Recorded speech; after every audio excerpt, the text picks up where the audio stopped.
Ya'juj dan Ma'juj adalah dua nama suku dari turunan Adam, sama dengan kita manusia. Nabi SAW sebutkan ciri-ciri mereka. Mata mereka sobekannya kecil sehingga mata mereka kelihatan seperti sipit, tapi bola matanya besar. Mereka memiliki rambut yang keriting dan mereka memiliki poster yang umumnya seperti poster manusia. Hanya saja mereka ini memang menjadi fitnah, tanda-tanda hari kiamat. Mereka tidak berbaur dengan manusia yang lain. Salah seorang di antara mereka tahu kalau dia akan mati kalau sudah memiliki anak 1000. Tidak ada pengikutnya dari manusia biasa. Pada saat saya pelajari tentang Ya'juj Ma'juj ini tingkat 3 kuliah, kurang lebih waktu itu tahun 96, 97. Dosen saya membuka kitabnya membahas masalahnya. Saya sempat tanya sendiri, saya bilang, Syekh, jumlahnya Ya'juj Ma'juj itu berapa banyak? Dia bilang tidak terhitung jumlahnya.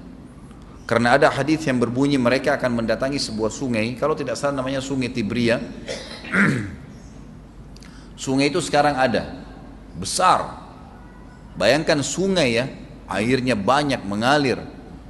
Kata Nabi SAW, mereka akan mampir dan minum di situ. Mereka semua minum air sungai itu, dan yang terakhir dari mereka datang sudah nggak dapat air. Artinya air sungainya habis diminum. Bayangin berapa banyak jumlahnya tuh. Satu Jakarta aja sekarang kalau minum air sungai Ciliwung nggak habis. Mungkin nggak bakal habis kalau satu Indonesia pun minum. Bayangkan berapa banyak jumlah mereka tuh, tidak terhitung. Nanti kan kita bacakan ayat-ayatnya tentunya, banyak sekali ayat berhubungan dengan masalah itu. Tapi yang jelas pada saat itu Nabi SAW mengatakan, Allah berfirman kepada Isa, berkata, wahai Isa, aku akan mengeluarkan hamba-hambaku yang tidak ada seorang pun dari kalian bisa mengalahkannya, termasuk Isa alaihissalam, nggak bisa mengalahkan. Maka selamatkanlah dirimu bersama dengan pengikut-pengikutmu ke Gunung Tur namanya. Gunung Tur ini di Palestina. Ya. Ini rata-rata nanti hari kiamat ini di Syam, banyak negeri Syam kita. Gitu kan? Maka Nabi Isa pun alaihissalam menyelamatkan diri dengan pengikutnya ke Gunung Tur yang diikuti sama orang-orang yang beriman. Lalu tentu yang bisa ikut yang terjangkau pada saat itu, karena dunia sangat luas. Maka yang tidak sempat ikut dengan Nabi Isa alaihissalam, mereka dibunuh oleh Ya'juj Ma'juj. Allah subhanahu wa ta'ala memberikan ciri khas mereka, artinya cirinya mereka ini, mereka dihimpit di sebuah gunung. Di surah Al-Kahfi dijelaskan oleh Dzulkarnain. Dzulkarnain khilaf antara ahli sejarah mengatakan dia nabi atau dia orang saleh. Tapi Allahu alam, saya cenderung dengan pendapat yang mengatakan dia adalah seorang nabi. Karena Allah subhanahu wa ta'ala angkat ceritanya dalam Al-Quran.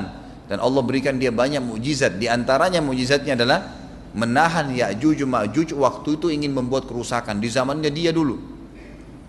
Jadi memang Ya'juj Ma'juj ini ciri khasnya, kata Nabi SAW, mereka memakan apa saja, batu. Kalau hewan-hewan itu kalah jengking sama ular, binatang-binatang buas, harimau, mereka makan semua. Jadi bukan seperti manusia normalnya.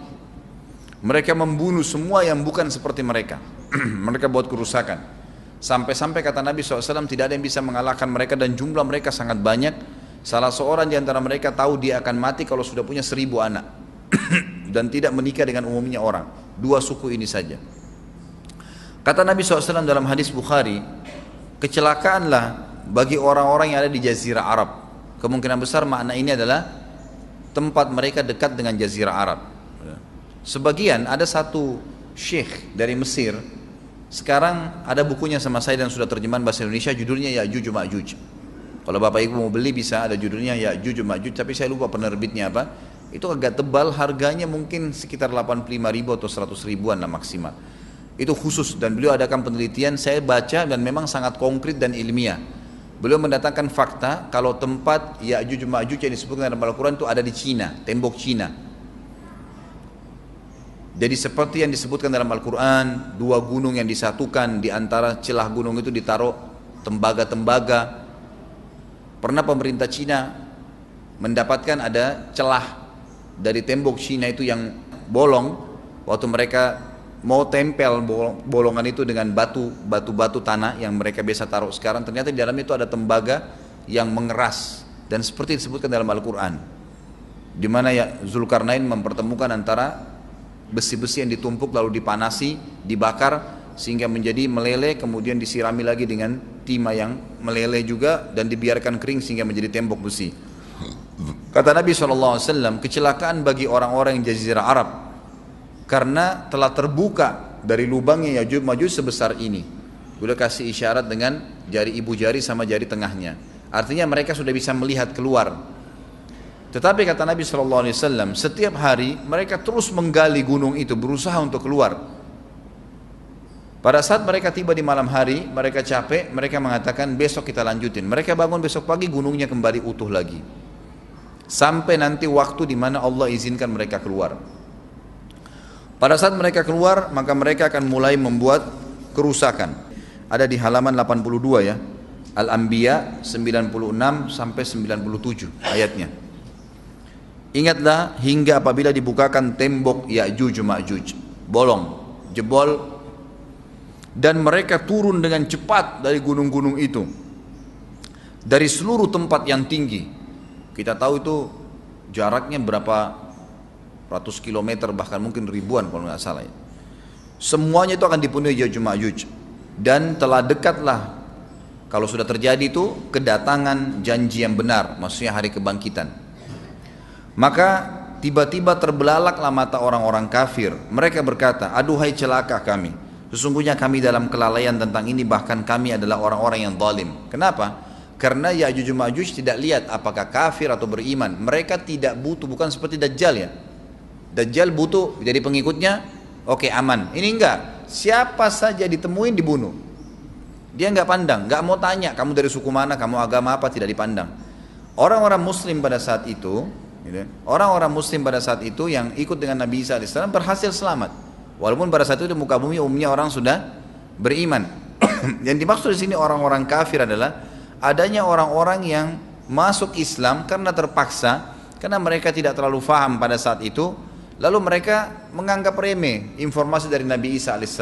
Maka mereka terbelalak matanya karena dibunuh oleh Ya'juj Ma'juj. Kata Nabi SAW di dalam hadis sahih riwayat Imam Bukhari, bahwasanya Ya'juj Ma'juj akan membunuh siapapun yang mereka temui. Bahkan pada saat mereka sudah merasa menguasai bumi, mereka melepaskan anak-anak panah mereka ke langit, lalu Allah menurunkan anak-anak panah mereka sebagai fitnah dipenuhi dengan darah. Maka mereka berkata, kami telah membunuh semua yang ada di bumi dan semua yang ada di langit. Maka sebagai penutup dalam bahasan itu kata Nabi SAW, Allah lalu mengizinkan Isa untuk berdoa kepada Allah agar memusnahkan mereka. Maka Isa AS pun akhirnya berdoa, meminta kepada Allah Subhanahu Wa Taala agar mereka semua dimusnahkan. Maka pada saat itu pun Allah Subhanahu Wa Taala menurunkan kepada mereka hama. Sebagian hadis menyebutkan serangga kecil seperti cacing, banyak sekali yang menimpa tubuh-tubuh mereka, setiap orang satu, dan itu membuat mereka mati. Membuat mereka mati, dan mereka mati seketika semuanya. Jadi secara bersamaan semuanya meninggal. Allahu a'lam waktu itu berapa ratus juta jumlah orang Ya'juj Ma'juj pada saat itu, tapi semuanya akan mati dan seluruh muka bumi dipenuhi dengan jasad mereka. Setelah itu Nabi Isa AS pun berdoa kepada Allah Subhanahu Wa Taala agar menghilangkan jasad-jasad mereka yang baunya sudah luar biasa waktu saat itu disebutkan dalam hadis. Maka Allah Subhanahu Wa Taala mengabulkan dan mengutus dari arah barat burung-burung yang lehernya panjang dan pelatuk mulutnya besar, yang memegang setiap jasad Ya'juj diambil, diangkat, setiap orang satu burung.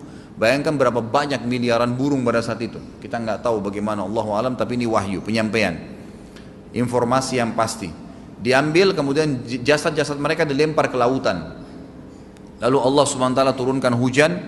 Pada saat turun hujan, maka hujan tersebut membersihkan semua bekas-bekas mereka, kotoran mereka, darahnya segala bersih. Maka bumi kembali subur lagi. Tapi tidak disebutkan berhubungan dengan masalah ini berapa lamakah kejadian tersebut terjadi. Kemudian setelah itu Isa AS memimpin lagi di muka bumi sampai beliau meninggal. Setelah Isa AS meninggal, kembali lagi sebagian besar manusia berbuat kekufuran. Kembali manusia berbuat kekufuran. Mereka kembali lalai, nggak ada lagi pemimpinnya karena terlalu banyak orang pada saat itu, maka ada yang kufur lagi.